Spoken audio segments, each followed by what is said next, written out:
Here's more Frank, 96.1 KLPX. All right. It's 8:47. It's the Frank Show. Just sitting here in the studio chatting with George Hamill. And, George, you brought your buddy Tom with you. I did. Welcome to the show, guys. Thanks for having us. All right, George. Where do we begin? You crashed your... Okay, you're doing dirt bike, motocross, BMX stuff, right? Yeah, I did for a long time. When did you start that? Let's see. I think I got my first dirt bike 1989, 1990. So I was a little kid. I think I was about 12 years old. And you just went nuts. I loved it. You loved it. Yeah. I mean, it's being outside, getting exercise, doing all that fun stuff. Doing jumps and flips and dipsy doos and all that crazy stuff. Yeah, pretty much. Papa wheelies. So you're 12 years old, you get your first BMX bike, and you're going crazy, you're loving it. And then you start racing competitively. Yeah, it took about 7 years for me to get up to that, professional level, and it was really cool. I mean, you can make good money doing it. You're doing something that you love. You're traveling all over the United States. You're getting chicks, all kinds of groupies. Well, that's one of the perks. Sure, yeah. And then Tom, when do you meet George? Oh, probably about 1994. So you guys are like early 20s at the time? Or? No, I was younger. I was 14. Oh, okay. So, all right. Yeah, and this is in Southern California? No, this was here. I had just moved from Southern California. Get closer to the mic. Yeah, you put your mouth right on the mic there. Sorry about that. That's all right. I had just moved here from Southern California. Gotcha. And met these guys. George was one of the top riders out here at the time.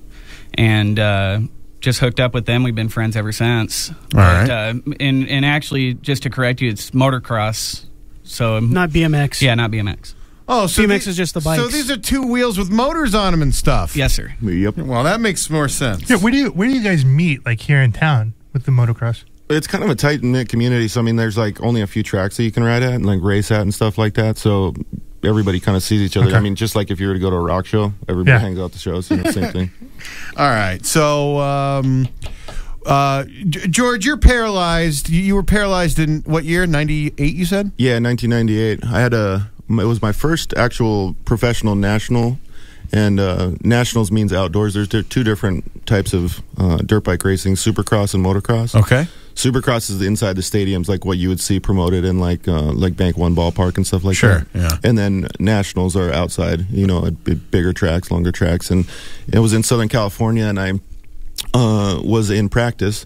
I was coming down one of the big hills, and you're going really, really fast. In dirt bike terms, we were going fourth gear wide open, which was cooking pretty good. Yeah.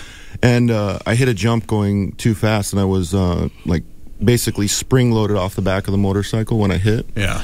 And it launched me through the air and disconnected me from the motorcycle. And when the motorcycle flew out from under me, I was flying through the air, just, flailing my legs and arms and stuff like that. And when I landed kind of at an angle, like let's just say like not a 90-degree angle, maybe like 45 degrees. And I landed on my legs. I broke both my legs, my tailbone, my back, both my arms, and fractured a piece of my skull just in that one incident, and that left me paralyzed with a spinal cord injury. All I can think of is, why haven't there been some sort of big blow-up cushy ball invented? You know what I mean? Like attached to a string to the bike, if you come undone from your bike, like 10 feet or whatever, all of a sudden, boof! Big old air ball expands around you to protect your fall. Well, I think you got $1 million idea right there. Just let's invent do the this. airbag. Let's go. Come on. Yeah, it's crazy how many people get hurt, man. People die. People get hurt all the time. I know. Let's in this. Let's go. What? I see you though, and you're walking on your legs, and you got to be an inspiration to millions of people out there that have had spinal cord injuries, because you're on your feet. I hope so. Yeah, that's my goal. I mean, it took me a really, really long time to be able to stand up. And, I was in a wheelchair for a good portion of 5 years. And then I started walking with, hand crutches. And now I can actually use lower carbon fiber leg braces on the lower portion of my legs to walk. And I'm stoked, man. Because I walk into the studio and I see this guy standing up. I'm like, all right, where's George? You're expecting to see a motorized wheelchair coming in. Yeah. When I was in college, I had a buddy that was he was doing rodeo, and he had an accident, and he's blown through a tube to move around, and you're on your own 2 feet. You can use your wiener. Yeah, I can. You have to applaud the wiener use. Congratulations on that. 'Cause, you know, I think that's what most guys think of. Oh, they hear spinal cord injury, they hear paralyzed. Like, can I still use my wiener? Yep. You don't have to catheter yourself or anything. Yep. That's That's even amazing. better. Yeah, congratulations. All right, so you're back on the bikes? Well, I did do a little bit of dirt bike racing since the injury. I was able to compete in the Super X Adaptive class at the X Games in, I think it was 2009. And that was really cool because it was like-bodied individuals, so people that were paralyzed or amputees and stuff like that. And we got to race on the same course as all the badass guys. Right. So we got it was so cool. I mean, being at the X Games is amazing. Yeah, sure. Was it emotional for you to go back like that? Honestly, I don't want to say it was emotional. I was really happy, of course. Yeah. But it wasn't like emotional, like, you feel like sad or stirred up or anything like that, because I kind of felt at home again. You know what I mean? Yeah, Like, I was like, holy cow, man, I'm like doing this again. This is insane. And so that was only a one-time event, but I was pumped on I was going to do it the next year and all that stuff. And then a few months later, I was training, to get back into it. And what do you know? I fall again and break my back for the third time. Oh, enough already. Yeah. George. Was that like on another jump or? Yeah, I was actually out here at the local track here in Tucson. I just kind of flew off. There's some video online that I was wearing a helmet cam, so you can see the whole thing. That's on your website, right? Mm-hmm. Yeah. So, Tom, you're buddies with George, and your buddy, is paralyzed, has this horrific accident. Does this affect you as a Absolutely. as a motocross guy? Yeah, I in all honesty, I spent too much time with him while he was recovering. Right. I just saw all the pain he went through. Yeah. It was disturbing, and I no longer race. So it affected. Absolutely. Yeah. You're mentally checked out and wanting to compete because you know what the consequences can be. Absolutely. Yeah. Yep. Yeah. So what'd you break? How many bones did you break, George? What's the bone count? Well, to date, I've broken 58 bones. 58. But you're getting up there to Evil Knievel territory. See, I broke 2. Yeah. That's enough, right? Yeah. Yeah. What'd you break? Leg and a wrist. Okay. And I fractured something in my back, but I don't know exactly where that came from. As long right? As long as you can still Could walk. have been. Did you have the doctors telling you this stuff, George? You're never going to walk again, that sort of thing? Yeah, but I mean, being a dirt bike racer, it's kind of hard to believe that stuff. You know what I mean? Right. Like you just really don't understand the real truth of it. You know, you break an arm and they're like, "Oh, you shouldn't ride your dirt bike anymore." Of course, they're going to tell you that, Right? And you're like, "Shut up." Yeah. So I had already broken a few bones before that, so I broke my back, and I was like, "You guys are dumb. I'm just going to keep going." But you doctors are dumb. but obviously, my legs didn't work anymore, so it was like a really big reality check. Sure. Yeah. You're in the Tour de Tucson this Saturday. Yeah, so that's why I wanted to come on the show. I wanted to see if I could, get my story out there and hopefully help inspire some other people too, because I'm really, really excited. I've been working my butt off to make sure that I can do the whole 111 miles, and I have some really, really fantastic supporters. Supercuts is really helping me out a lot. They got me a bicycle to compete and to go and do the event, and they're going to offer haircuts for $11.11 if I do the 111 miles in under 8 hours.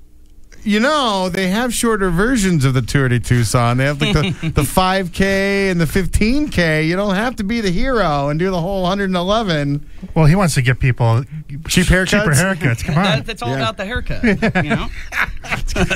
Yeah, so if everybody saves enough money on the haircuts, maybe they could take me out to eat because I'm always hungry.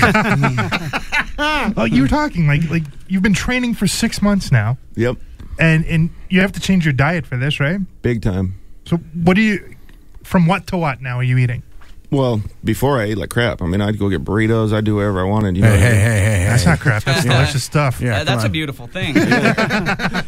But now, no, I eat a ton of protein, and I really have to watch my intake. I have diabetes too, so it's really difficult for me to control my sugars and stuff like that. What type 1? Yeah. Oh my God, you look so fit. He is so fit. I know, but you don't. No homo. You don't normally think of skinny fellas as having diabetes. Hey, but it's not just the Tour de Tucson this weekend too. You were just telling us you got an invitation. Yeah, I did. I actually got an invitation or a spot. I don't know if it's called an invitation, but I got a spot offered to me for the Ironman California up in March 30th in Oceanside. That's nuts. How are you? What have you done the swimming yet? I've been practicing in the pool, but honestly, I've been drinking more water than I actually have been swimming. Because you're wearing the braces on your legs, the swim portion's got to be all upper body for you. Yeah, it's pretty difficult. I don't wear the braces on my legs when I'm in the pool, like because I basically just kind of float. Right. And I've just been learning how to swim. I mean, it's so difficult to swim. I mean, you never think like, oh, I'm in the pool. It's going to be easy to swim. Right. But it's not. Backstroke, is that what's no? I just do normal breaststroke. Yeah. So I gotta just keep practicing. I mean, my lower body is basically like an anchor. So I have to be able to do it all with my upper body. It's such an amazing story. It is. It really is, George. It's crazy. Thanks. Do you have a website? I do. The best one to go to is facebook.com/GeorgeHamel19. So it's GeorgeHammel19. Okay. And you got you got a story on there? You're like, this is about me. This is my profile. Do you have anything like that on there? Yeah, we come up with a cool little video that kind of shows my whole story, and the news did a couple things on me. So there's cool videos on there, pictures. I kind of just try to keep everybody in the loop on what's going on, and people can come like it and make sure that I'm doing my job so they can get their freaking haircut. And I see you got a picture of yourself wearing the proper attire for your race this weekend. Yeah, so I have all the full gear and all that stuff, and like I said, Supercuts and a bunch of other supporters have kind of pimped us all out. So we're all going to have the cool Supercuts gear. It's all red and blue and white. So all of my homies will be all dressed up too, supporting everybody. You have your thigh muscles. You have some use of. Yeah. So basically, my quadricep muscles are the only muscles that function. I don't have full function of them. So I would say, compared to an able-bodied person, I have about a 16th of the power in my legs that somebody else would. So like when I walk around and stuff, I can't actually pick up my legs. I just kind of throw my legs in front of myself and walk like a penguin. Right. So riding a bike, I mean, can you get top speeds now on a bicycle, or how's that work? If I start from the top of Mount Lemmon, I can go pretty fast. No, I can go decent. Yeah. I can definitely go decent, but I don't have any torque or anything like that. So if it's a steep hill, I'm pretty screwed. What do you just get out and walk, or what? I just push really hard, or like do a zigzag or something. I mean, I just push as hard as I can. Yeah, what do you get? Because going up Turn around and Oracle. go back down. What's that? I said turn around and go back down. Yeah, try again. Yeah, Going up Oracle, that's hill. it's pretty gnarly. Yeah, I mean, it's weird how your body works though, because since my legs don't work, I'll notice that when I'm going up a hill, if I lean further forward, my stomach starts pushing. Yeah. Or my arms will pull really hard or something, So it's all these little tiny other things that kick in. I mean, blind people, they can, they say they see. They can still understand what's in front of them. Their other senses are so acute. Yeah, so it's. I don't want to relate it to that because I don't know the difference. But I mean, all I know is that my other body muscles are kicking in more than I could even imagine. Have you tried a recumbent bicycle? I haven't, and a lot of people have asked me that same question, and the way that I can relate it to them is, first of all, I want to be normal, obviously. Sure. It's much, much harder for me to ride the bicycle that I do now than it would be for me to ride a recumbent bike. Right. I could go way faster. I could do way more. I could just, But the challenge isn't there for you. For me, yeah, it's not always all about the challenge. But like I said, I mean, I'm doing this because I want to do it and be normal and do the things with my friends that I used to be able to do. And now they're all supporting me in this, cycling thing, not motocross anymore, because we're all old now. So I mean, it's like and 33. And by old you mean early 30s. Yeah. In the motocross world, that is old. Yeah, I'm sure it is. Yeah. Plus, my body's about 65 now, so. I bet you my body's like 95. Easily. Hey, George Hamill, it's a pleasure meeting you, dude. Thank you, Frank. And the story is so inspiring. I mean, to be on your feet again after what you've been through. I appreciate it. I want everybody to come out to Tour de Tucson and root me on. The Frank Show on 96.1 KLPX. Tucson's real classic rock.